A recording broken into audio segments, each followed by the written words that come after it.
I'm Michael Orwig, and I'm here at the home of Francoise Netter. Give me the French pronunciation. Francoise. Francoise, yes, and the last name. Netter. Netter, okay. Netter. Or Netter. A very shy, demure lady. I used to be very shy. Oh, never in your lifetime. Francoise has an amazing path that we're going to talk about, and all of your different work, that a lot of it can be really helpful for so many of the people that are faced with a lot of challenges at the current moment in time with all the energies coming to the planet and the shifts and everything.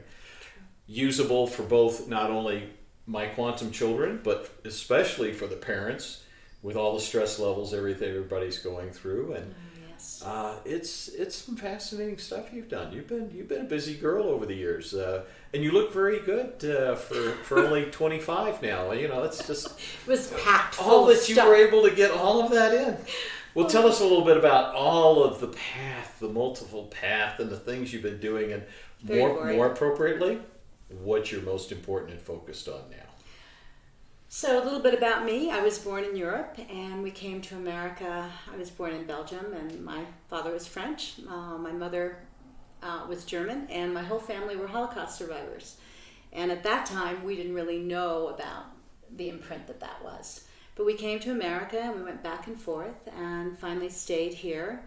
And I remember at the age of 5, I really felt like I knew who I was, which is a bit strange to think that at 5 would know. But I knew then that I was here on this planet to serve through my creativity.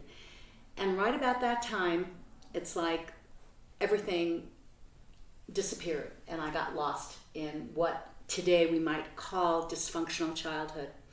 So, and yet I knew there was something about that knowledge of knowing that I was here to serve through my creativity that guided my path.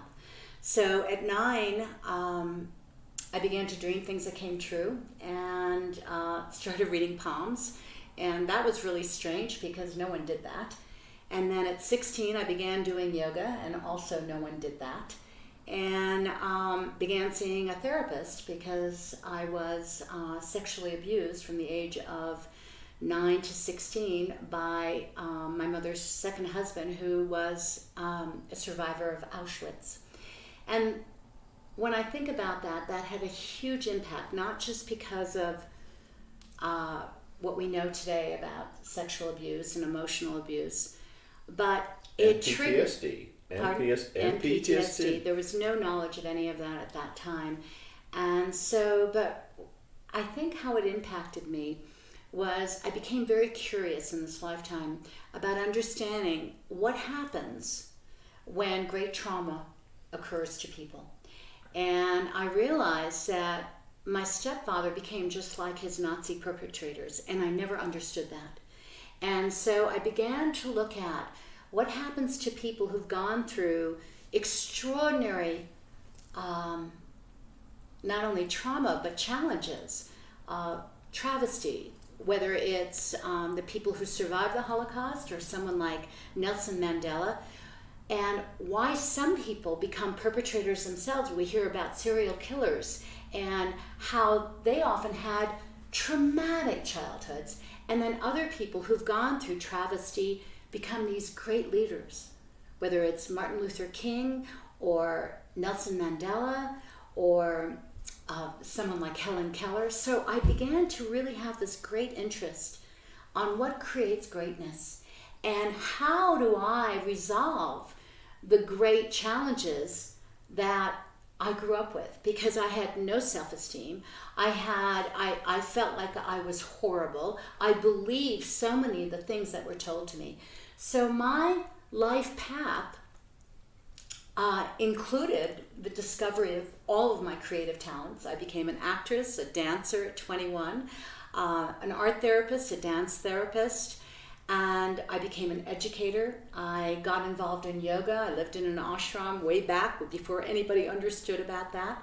And I somehow knew that I had to integrate the mind, the body, creativity, the emotions, and spirit. And so my whole path was about developing that.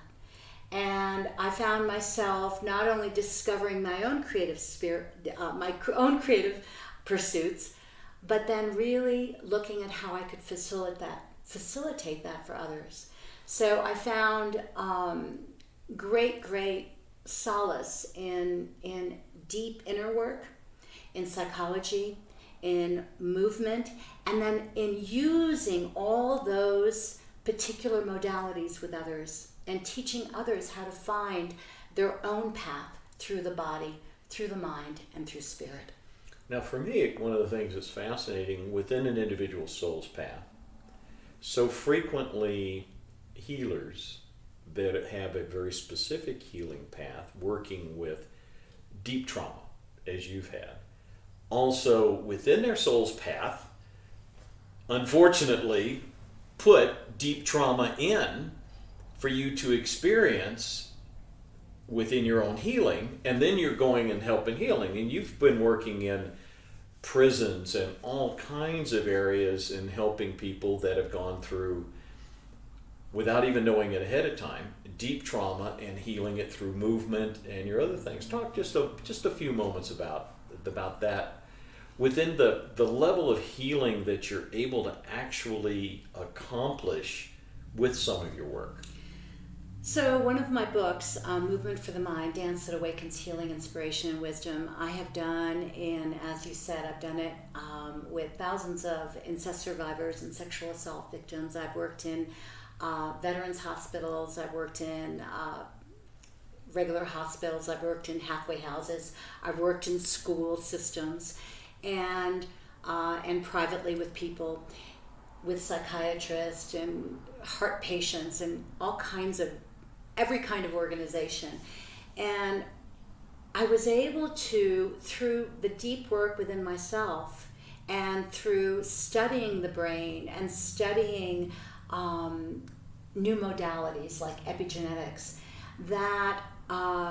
and really understanding something about brainwaves, that when you can access the trauma through the body, through the somatization. So there's this whole science called somatization where feelings don't disappear, they get stored somewhere. And even though in modern psychiatry we say that you have to talk about your feelings, and I always laugh about this because it's so patriarchal. But it's not really true, because you can work with men, and I've worked with both men and women who've been assaulted. And it's very interesting because men are always saying, how can I talk about my feelings? And the truth is that you can't. Feelings happen at a very different level. And that's why in my book I talk about a study that was done with Vietnam War veterans by a psychiatrist. And what he found while he was getting his PhD is that traditional therapy did not work at all with PTSD. Medication, talk therapy, any of the regular modalities. And what he found is because those modalities work with the beta brainwave, and we have to access a slower brainwave, the amygdala, the frontal lobe, and also, most importantly, the left brain. Yes, right. The right brain, the right brain. And the other left brain. The other left brain, right? Integrating the right and the left brain. And when we access that alpha brainwave, which is a slower brainwave state, then we can access the feelings. And then through the expression of those feelings, not re-triggering them, but allowing them to be expressed safely, then we can release them and we can transform them. And I think that's such an important word for today, is transformation. You know, we have all these extraordinary symbols like the butterfly and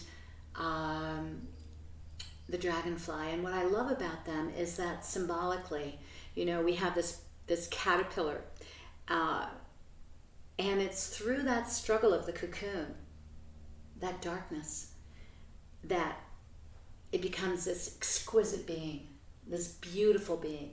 And I think that today, more than at any other time, we really have to look at that. We have to have greater strength, greater resiliency. And so you're right. For me, going through the trauma that I went through and being able to somehow have the strength to move through it and to feel those feelings and then transmute them. And it's a constant onion peeling.